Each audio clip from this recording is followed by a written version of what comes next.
Hey everyone, welcome to the Help Me Rhonda show. Wow, this week I have an unbelievable guest. Today I have Robert Ian Bonnick. He's the author of Soul Survivor, How an Abandoned Child Went from Nothing to Everything.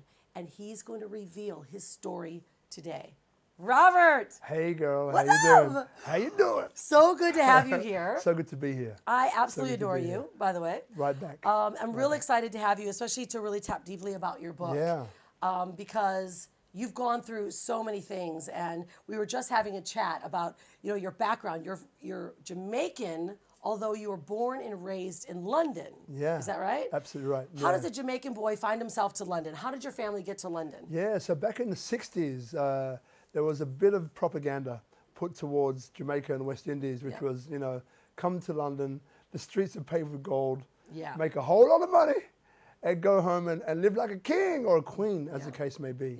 And once a lot of Jamaicans got to London, the streets weren't paved with gold, but they ended up working on the streets. Right. Right? Yeah. So initially that's what happened, and my parents got caught in that trap. But also opportunities came later. Yeah.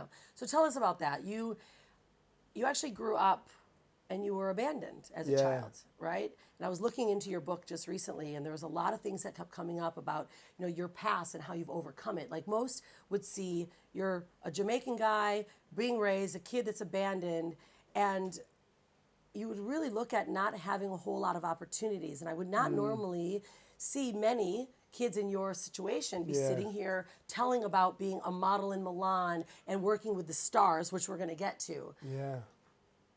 What happened for you? How did you go from being completely abandoned to where you are right now? Great question. Ooh, in a nutshell, and then we can go deeper if you need to. Yeah. So the nutshell is that, there was luck, no doubt about it. The children's home that we were in, me and my sister, there were a lot of good things about it. There were some terrible things, but a lot of good things about it as well.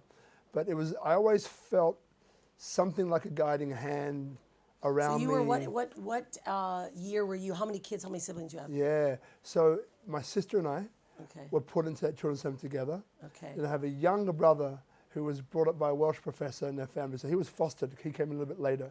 And then I have another two half brothers and sisters and another half brother who are one half brother's older, the two youngers, twins actually, So you younger, got a and they whole were slew fostered off. of kids in your family, and every one of you were left at a doorstep?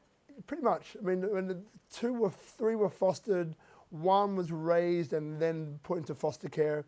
My sister and I were the only ones who brought up in a kid's home. So then, to get back to your question, like the first thing was acceptance. It was accepting where I was. I never liked who I was. Even though the children's home was pejoratively black, school I was the only black kid at school for 14 years. So what age were you then when your mother left you guys at 6 months. I was 6 months old. Okay, wait a minute. So you were a baby. Yeah, baby. You were raised in foster care. Yeah, and then in children's home. In a children's home. Yeah. And at what age were you adopted? So we never were adopted. Okay. The younger siblings were because the ethos changed at the time. But my sister and I, we ended up staying, so we had one St. Bernardo's, which I think was for 2 years. And then we went to another one, we stayed for like 16 years. Wow. Yeah. Whoa, so you were in a foster home or a children's home for 16 years of your life. Correct.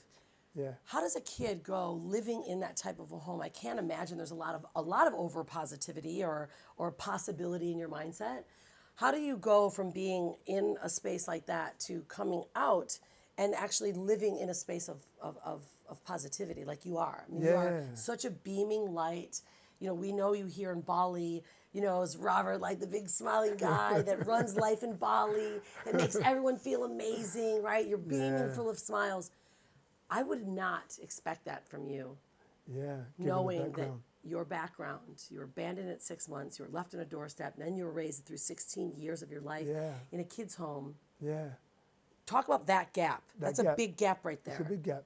So I was always the youngest one growing up, and people would come in, kids would come in, and then they would leave at 18 and out.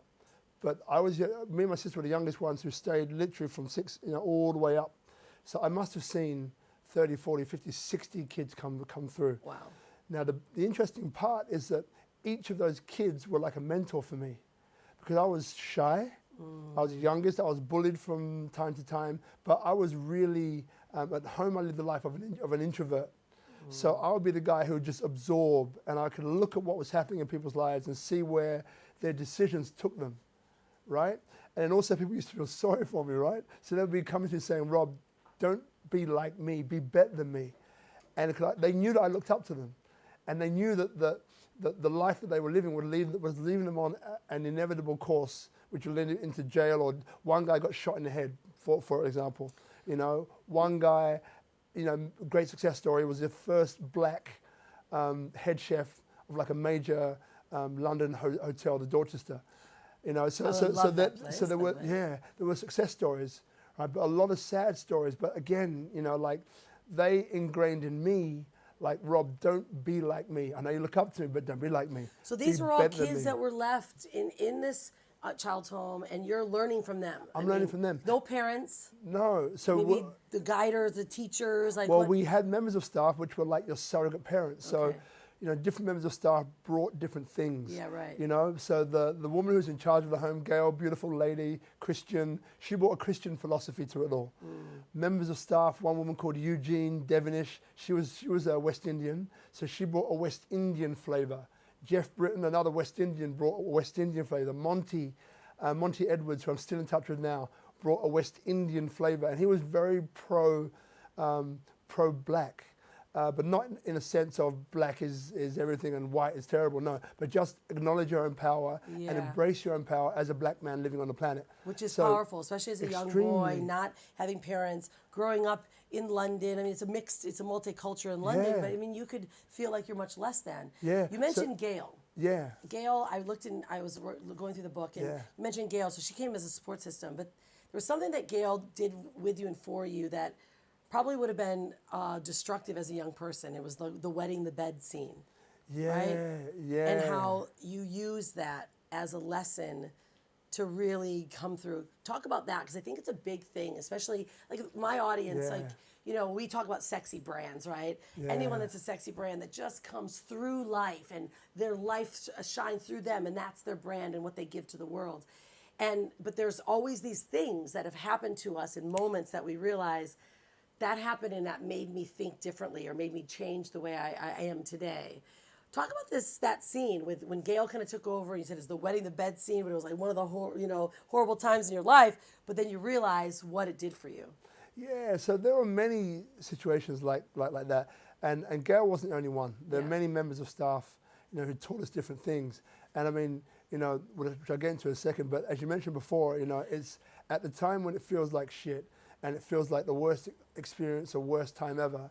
Later on, when you reflect back or when you reflect upon it, you realize what you're learning. Yeah. And wetting the bed, you know, I used to do it a bit, and I mean, because I was scared of the dark, so I didn't really want to get out of bed and walk through this jungle, which was a boys' room, but darkness and the wardrobes would take Scary, on. no parents, would take on like right? Yeah, would take on shapes and figures, and I'll have ghosts in my mind. It's like I was too scared. Yeah. So I used to wet the bed because I was too afraid to go to the toilet. But what that then meant is that the next day is like a walk of shame, right? So you have to take your own sheets and you're walking them through, and everyone knows where you wet the bed, and you take them downstairs, you put them in the laundry, and of course you have to go and shower yourself. And then we used to have like a cold shower and stuff like that. And it was harsh, right? It felt harsh. But again, you know, like what it taught me as well, you know, was just the power of taking responsibility. You know, like the power of owning your own thoughts. And the power of, like, you know, realizing that you have the opportunity to reframe how things first appear, but you can change that look to something that's more positive for you and lead you in a much stronger, more powerful, more positive direction, which you take ownership for. And I love that, and that's why I brought it up, because I think so many people look at others like, oh, they're doing so well, but then we start tapping into your background and you start seeing that all of us have gone through scenes like this. Like, all of us have had times in our life where someone's made fun of us, but we had to overcome it, right? I mean, you being a kid growing up in a children's home, you know, and going through all these scenarios, you're still doing normal things that kids are doing even today. You just took it and became and made it more on a more positive side. Yeah. Right? Yeah. And was it because of the positive influences, the people around you, or was it just because you think that you had a better mindset? People around me, for sure. Yeah. You know, and I mean, like, you know, seeing people die in front of you, seeing, you know, seeing like kids, you know, one girl, Jackie Reardon, whew, she had such a tough life. And, you know, she came into the children's home, you know, and was really like a somber, down kind of person, you know, didn't really smile that often. Not to say she was never happy, but that smiling wasn't really part of her MO, you know? Yeah. And then you just felt that she was getting on, you know, that she was moving on with her life, that she was becoming more confident. You know, she's beautiful, right? And recognizing that beauty within herself, you know, and you can see that she was growing and really developing and becoming someone. To then find out, you know, that her boyfriend, she stayed overnight, back of his bike, pulling out the driveway, car hits him, she dies instantly. Wow. He paralyzed from the neck down, the rest of his life, done. It just didn't feel fair. Yeah. You know, it really didn't feel fair. And, you know, like something else happened to us, this racist attack about walking down the street with one other guy, nigger, go back to your own country. These guys came, won't go into too much detail, but it was physical, Yeah. right? And it ended up, you know, like me running away and a friend of mine getting beaten up for me. He stuck up for me. I ran thinking that he was there, but he wasn't there. I turned back and there's 12 guys kicking him. And he's on the floor and going, and I could hear and see every single, and I could feel every single kick that was going. And then there in that position of wondering, if I go back there now, I'm dead. If I stay here now, I have to live with me being a coward for the rest of my life, is how it felt at the time. Wow, yeah. You know? And then thinking that I look over here and I see another guy coming out of the pub thinking, all right, this is going to be the guy who stops it. Like cowboys and Indians. The cowboys were the good guys, the Indians were the bad guys. Actually, not really. So what happened in that moment when this guy pulled the guys off and I thought, it's over, and then started to kick him, something just, a switch just flicked in me. And it just kind of made me realize that life doesn't necessarily happen in a way that's fair. Yeah. Yeah. You know what I mean? Yeah. And what you think should and could happen doesn't always happen. You know, so in a certain way, like, you have the power of your destiny in your own hands, you know, and it doesn't show up like a Mills and Boons novel where everyone lives happily ever after and sails off into the sunset, you know, so you've got to be the change that you want to see, you know, and out of that experience, you know, it took me on a different way, like, you know, I had all the feelings and emotions of wanting to get revenge. I had the visions in my head of beating the guys to a pulp and getting and feeling, you know, Yeah, I got my way. I got him back. I got him back, Yeah. right?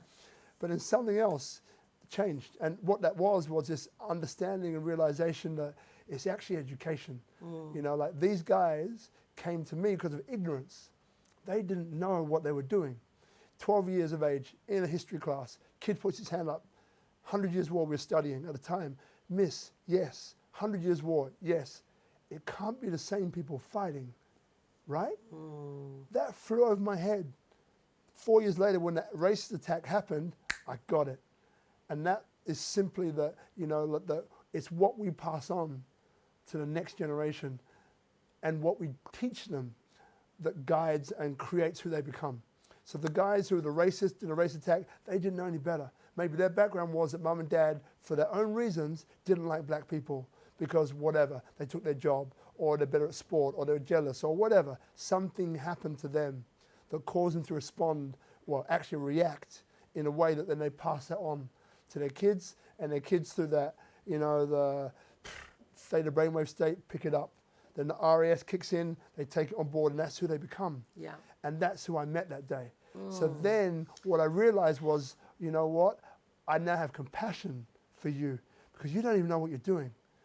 And when I come from that perspective, then it gives the power back to me to make a choice on my response. I love this. And you actually made a statement in your book that said the truth will set you free. Yeah. And that's really what the truth is. And I think that, at what age were you at this time? 14, 15, 16 when that happened. Yeah, So the truth 15, set you 16. free. I mean, how many of us are living in this world where we don't see it? We don't realize we're still holding all the burdens on. Yeah. You did this to me, the blame, the victim, the parents. Like, when the truth really sets you free, and the truth is, life isn't sunshine and roses. That's right. Those things happen to us, so you can decide how you're going to react in life. Spot on. Yeah. Big. So you go from this, getting beat up, getting called horrible things, growing up in this children's home, to now being in Milan as a top model, with some of the top people in the world. Yeah. How did that happen? Jump there. Yeah. Done. So at home I was an introvert. At school I happened to be good at sport. And it was a way for me to exorcise the anger and pain that I was going through at the time. Yeah. So because I was good at sport, people at school then started to treat me different. Teachers started to treat me differently. And this pedestal of putting up on this pedestal started to happen. And then being on the pedestal is really difficult to be an introvert and all of this. When you're being up on the pedestal. So then acting, it's like I became another person. Oh, you had an escape. I had that escape. You literally escaped from who you were to who you wanted to be, or who you saw yourself as. Exactly. Wow. So introvert became an extrovert. And it was switch. When I get home, I'd go back to introvert. At school, extrovert. But then what I found is that in that persona of being an extrovert, interesting things began to happen. Opportunities began to come to me that never came my way before. I ended up being sponsored by Adidas, one of the first kids in care to be sponsored by a major body for sport. I began to win things.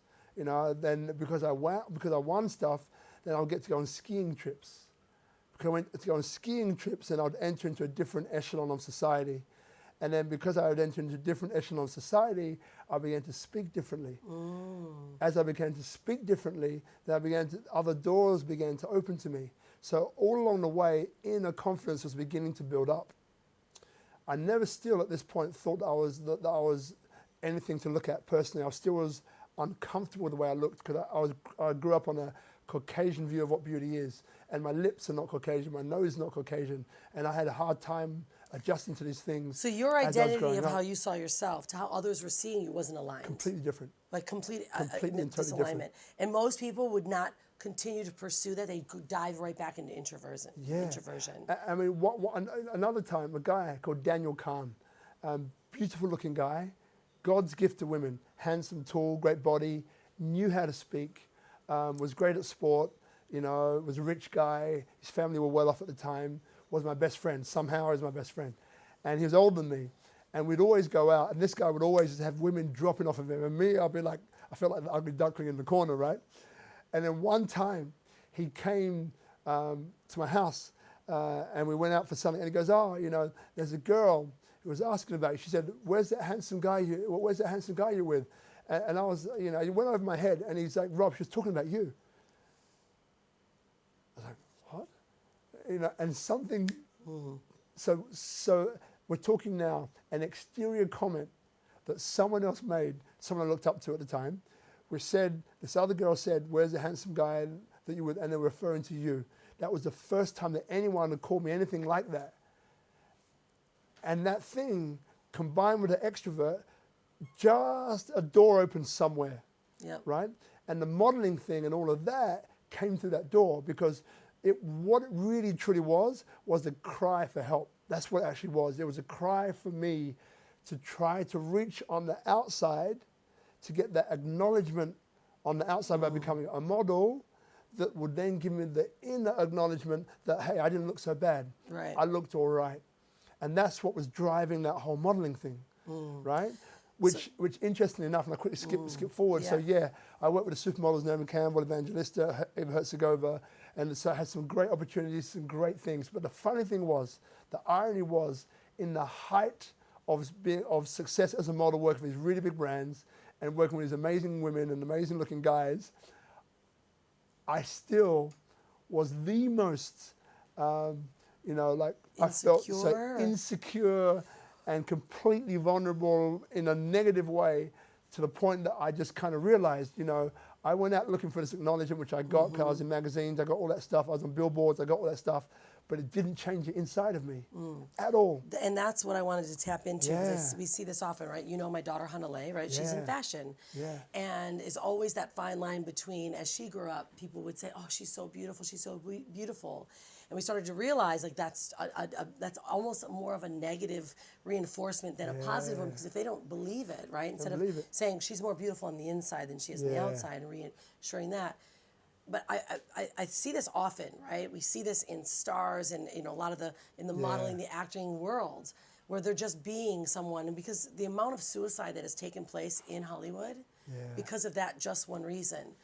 How did you go from being at the top of the world and not believing it to then, like, what did you do? Like, did you quit? Did you move forward? Like, where did you go from there? Because that's almost like a deeper, darker hole than when you were dropped off at the front door at the kids' home. Big time. Interesting. So the book you mentioned before is divided into thirds. The first third is about life growing up in the orphanage and the kids around me and the influences and all the rest of that.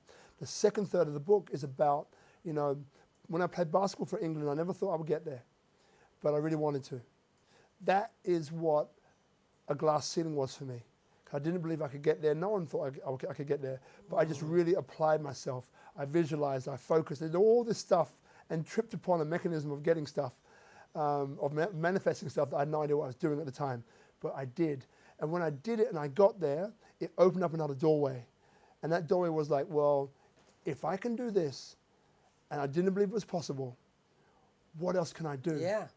The modeling came after that. And I did it because of that. Yeah. The inner reason was as I just mentioned, but the exterior was based upon, if I can do this, I can do anything. Yeah. Right, so you were just driving. So I was still driving. inside, you still weren't believing it. Yes. Because we do this, type A's, we can do this, right? That's right. But I was still flipping between introvert and extrovert. Twisting inside, your conflict inside. It's conflict inside. Yeah. So in my highest moments, I was out there Everyone's thinking, look at you, he's on it. And I'm there and I'm doing it.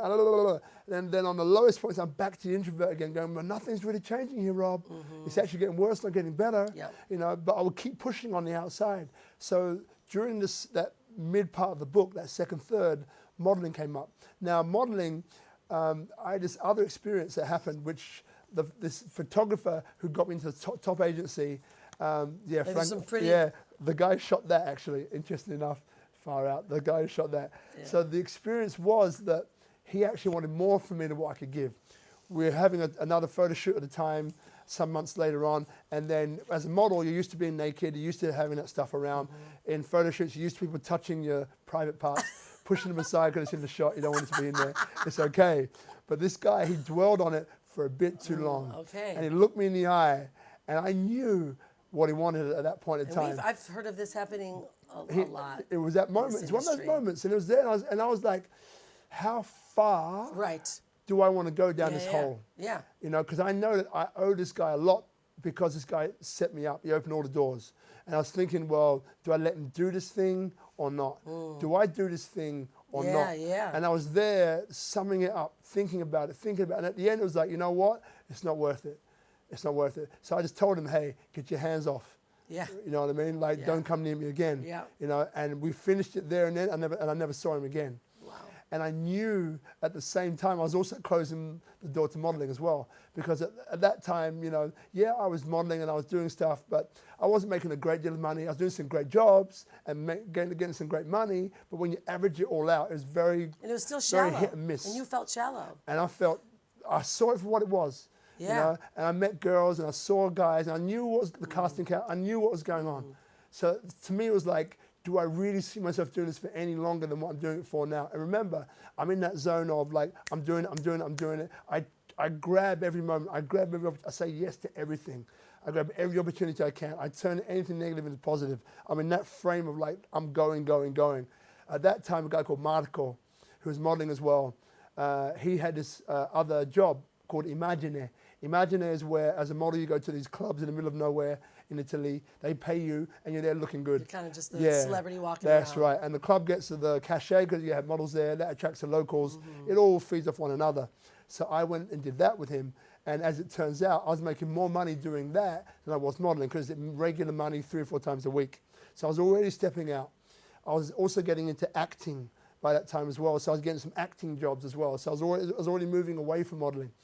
And then what did it for me was that as Imaginaire, I would dance. And who taught me how to dance? Back in the children's home. A guy called Gary Lee, incredible dancer. I would mimic him, copy him. I loved the way he danced. And so I would dance around, 'cause I couldn't speak Italian at that time anyway. And he goes, man, you can dance. I said, yeah, I can dance, of course. And he goes, well, here in Italy, like, there's this, a professional podium dancer can earn incredible money. I was like, serious? He goes, yes. And then I remember, you know, he put me onto one guy who could set me up. And then he said, look, I want to see this guy. And like, because I did this big ad, in Italy, they're extremely good at selling things. You do one ad, they paint it to be like the best ad in the world. Right. So that's what I did. And so then I ended up becoming this podium dancer. So in the space of a year, I became the highest paid podium dancer in Italy, simply because I was in that mind. I was like, you know what? I'm going to do it. I'm going to go for it. I was kickboxing, boxing at that time, and so the body was looking cut and ripped. And I was like, you know what? Why not? Yeah. Why not? And it opened so many doors. You know, that's where I ended up working with, you know, some of the most famous football players in the world. One guy called Christian Vieri. You know, like, and I met again more doors. And I remember I'm in that mentality of just go, go, go, go, go. You know, and I was beginning to meditate more now. You know, so now you're becoming more mindful. You more weren't mindful. going on the rush of going. You were going on with a mindful set because of the moment when you were modeling and you said no. Can you ever think about just that moment of you saying no and you learn the boundary that you had for your own self? Yeah. That's a big thing that most people might have let that happen. So then it's like sliding doors, right? The movie Sliding Doors. Big time. Right? Boom, shut that one. It was fearful, but here's a new one. And now you're in Italy. Now you're the highest paid podium dancers.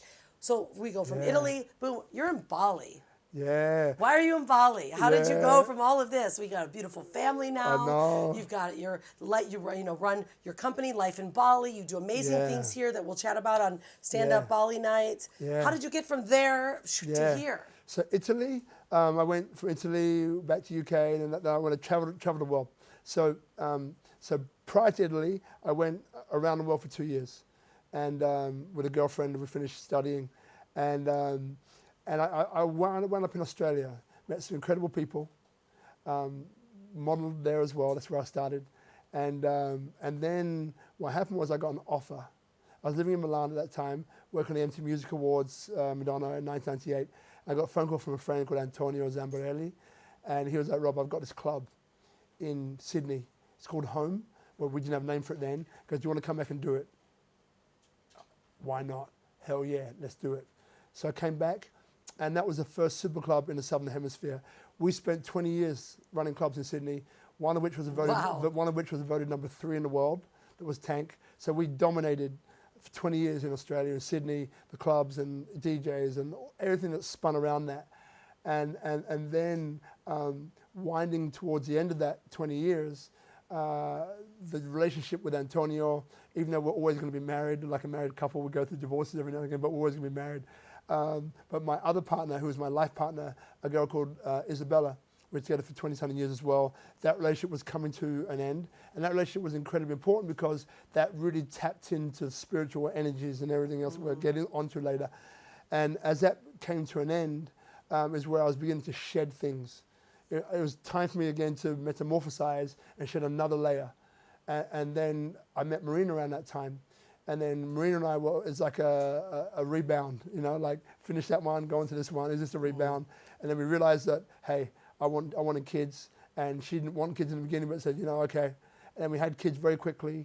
I got out of the nightclub scene, I moved into cafes, and then quickly 5 years went by, we went well with that one, but life in Sydney was becoming a little bit too difficult for 2 kids and us. And Marina from Indonesia, Jakarta, was like, well, why don't we go to Bali?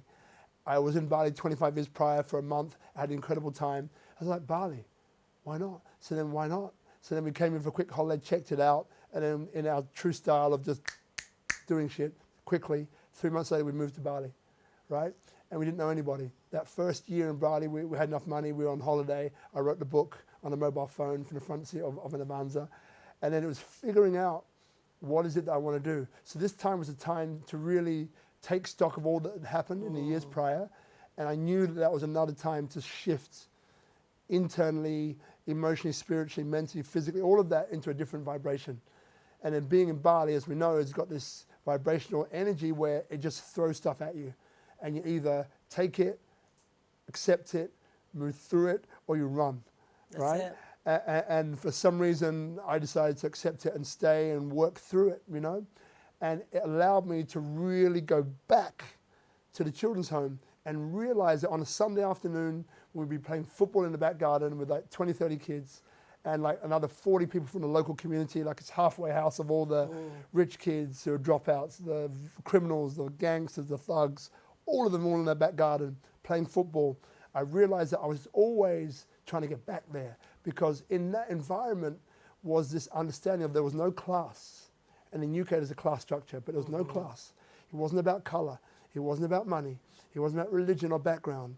It was just about 50, 60 people playing football and having a laugh with just the things that make us human, you know, tripping over, scoring a goal, winning, losing, you know, fancying a girl, talking to a girl you like, having a chat with a guy, like these things that make us human. So all of the events and all of the past of bringing people together, which still dominates me now, it was literally trying to go back to that time. To that time. Because I love those times. And that's what makes us really connected. So now you've got this family, you've got two gorgeous girls, and now you're running your company in Life in Bali, which is, you know, it's a coffee shop, it's a place for people to come and collect, and you are literally running Tamora Gallery. I mean, it's like, it's a fest where it looks like you brought the children's home there, right? Like, it's like you can see it. It's so active. I absolutely love that spot. My daughter loves it. But you're hosting on Monday nights, and this is what you had Hanalei speak there. And I think it's just very powerful. It's like your essence, your soul comes through this. It's called Stand Up. Speak Up Monday. Speak Up Mondays. Where you bring in others that get to tell their story and they can talk about what they've gone through and their experiences so they can really feel validated. Right? I absolutely love what you do, Robert. This book, I'm so excited to read it more deeply, Soul Survivor. And I wanted to bring you here because I think, you know, not only for the world to see through our audience and what a sexy brand really is and that you can come from any space in your life, but it's how you see it and how you use it and the leverage that you have and the doors that you understand why that happened is because it's supposed to happen and it gets you to the next place. Absolutely. And I really think that that Bali deserves to know more Robert, like really what you were doing, the essence, because we see you as like, he's hustling, you got this, I got this, come visit. But man, for me, a sexy brand is a real story. It's like people do what they do in this world today because of what they've gone through. And that most are only seeing you as Robert, this smiley guy. That's right. Man, I don't think anyone knows about Gail or, you know, those the times that you went through and you know, the fight in the street. And it's, you know, like, it's great because, you know, like, you know, we still go through our times, you know, we still go through our times. And, you know, like, you know, finding our way financially, emotionally, spiritually, and all the rest of that. But what I love about Bali is that, you know, there's this thing I call the 3 pillars of purpose. You know, the first, and I've been through all of them, none is better or worse. It's just a powerful place to stand, to own it, right? The first pillar is having no purpose, which is that second part of the book, where it's literally just running, gunning, every experience I grab and just embrace and find the positive and just keep going. No long distance plan, it's the moment, I'm loving it. The second pillar is about, you know, growing up in a children's home, having this awareness that I love community. I love building unity between people, unity, right? I love doing that. And why? Really because I'm going back to that Sunday afternoon in our kids' home, in the backyard, community, that's what it was. And that's what I've been trying to build because of that, trying to go back to that. The third pillar is really about inspiration, right? Not being pushed by anything, not being driven by anything, but just being present, being aware, something you see, something that comes to you and it drops in. And you go, you know what? I don't know why that thing affected me, but it did. And I'm available to do something about it, you know? So the things which are like that for me at the moment is like, we're working on this cultural center for Bali is one. I'm hanging out with a guy recently who just got an incredible insight, you know, which was education and the power of it, which I'd always been doing. Speak Up Monday is about education. It's about education through storytelling, through telling your story and sharing a story in a way that people grab insights from themselves. But what he did, he said, you know what, Rob? Like, if you see someone walking down the street and they throw some plastic on the floor, right? What created that thought in their mind to do that? When you come back to the source, it's education. Always, yeah, It's education. So if you can come back to the source of anything, then you can do something about it, right? And that just lit me up. I was like, geez. And I got another insight, onion layer, peeling. That's my mission, actually. It's about education, wrapped up in storytelling, wrapped up in, sharing insights and holding spaces for people to really explore their own soul, right? But that's really what it is. Yeah. So the Cultural Center and this other education project we're working on at the moment, in its infant stages, there's a guy called Chamath, Facebook guy, and I've been listening to him a bit, incredible guy. But why did I bring him into it? Because it's working on difficult and complex problems. Yeah. But for the long period of time, and if you can do it, it's going to create an incredible worldview. And I cannot agree with you more. I think people that are willing to take that time and realize, because not all of us see that they're uneducated. Like the guy that throws stuff out the window doesn't realize it's because he's uneducated that what the outcome's going to be. So those of us that are like pillars, I see you as a beam of light of shining for others so that they can see on themselves. Robert, it's been so great. I know that there's probably so much more that we can talk about. You do incredible things here in Bali. Where can everyone find you most days? Yeah, right. So Life in Bali is our spot, which we're in the middle of doing a pivot.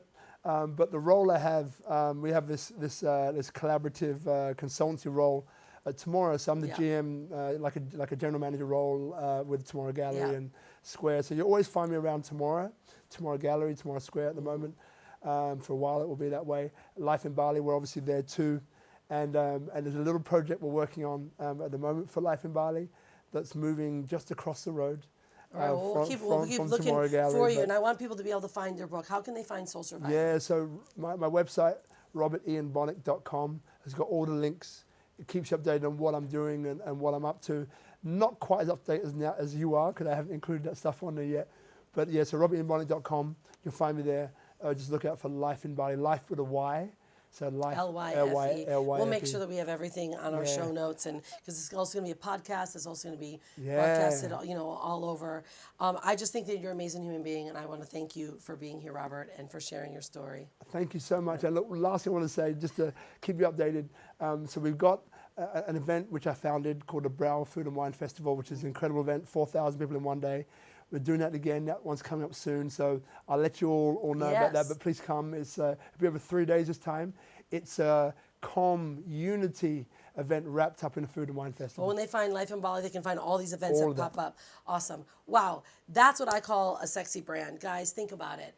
If you're going through life and you're wondering if you can, really make it through because life keeps hitting you hard, say, thank you, life, for hitting me hard. I get to overcome this scenario in my life, and then you get to be who you truly want to be. That is a sexy brand. So again, thanks for being here, everyone. I'm going to leave you with one thing. If you're going to create a brand, create a sexy brand. If you're going to be anything, be unstoppable. We'll see you on the next show. Brand awareness is key in today's modern digital era. And with the rapid growth of social media platforms and the simplicity for all brands to compete on the same playing field, business owners have to start getting creative with how their brand message reaches their clients and customers. Hi, I'm Rhonda Swan, the CEO and founder of the Unstoppable Branding Agency and the Sexy Brand Building Formula programs, where we help our clients create a sexy brand through strategic brand marketing, image, and film. I believe every small business owner deserves to stand out in a sea of marketing messages and make their competition irrelevant with the right brand image, brand message, and strategy. If your brand and marketing is well thought out, but design and images look terrible, no one will take your business seriously. If your design is beautiful, but your marketing message isn't planned out so strategically, it will fall flat on its face. That's where our team comes in. We help our clients restructure their brand image with photo shoots and create a winning combination of strategic brand building through impeccable design and great storytelling through film. The world of business has changed. Because of social media, customers and clients are looking for transparency and connection. A business owner can no longer hide behind a website or rely on their services to attract the perfect client. They want realness, and they want to see the truth behind the brand. As you can tell, we do things differently. And if that excites you, I want to invite you to book a consultation or join us at our upcoming VIP branding retreat and let us help you turn your brand into a sexy, profit-making machine.